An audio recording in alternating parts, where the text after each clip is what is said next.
Hello বন্ধুরা, good morning. Welcome back to my channel. আশা করি সবাই ভালো আছো। তো অনেকদিন পর এই ভিডিওটা দিচ্ছি। এটা প্রায় ২ সপ্তাহ পুরনো। তো গেছিলাম লক্ষ্মীকান্তপুরের এমবাজার। তো ওখানে গিয়ে টুকটাক কিছু জিনিসপত্র দেখছিলাম। কিছু কেনাকাটা করার ছিল না, জাস্ট এমনি গেছিলাম। কারণ স্টেশনে ট্রেনে করে বাড়ি ফেরার কথা ছিল।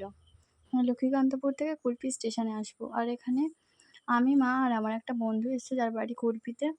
তো এখানে একটা কাজে এসেছিলাম। তো তোমরা জানো এই যে সেই রেজাল্ট বেরিয়েছে, তো তারপরে কি করব না করব সেরকম কিছু নিয়ে একটা দেখতে এসেছিলাম একটা কলেজে আরকি। তো এখানে এসে ভাবলাম এই মলটা হয়েছে অনেকদিন আগে, বন্ধুদের কাছে শুনেছিলাম, তো এটা একবার ঘুরে গেছি।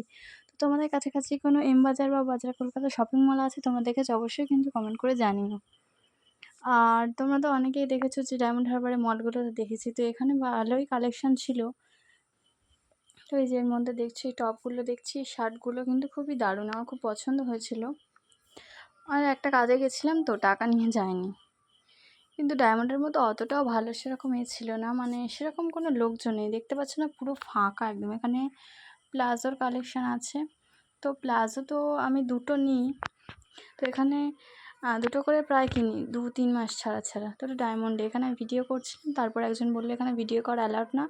তো ভিডিওটা ভালো লাগলে লাইক করে দিও। তো ওকে, বাই, দেখা হচ্ছে নেক্সট ভিডিওতে।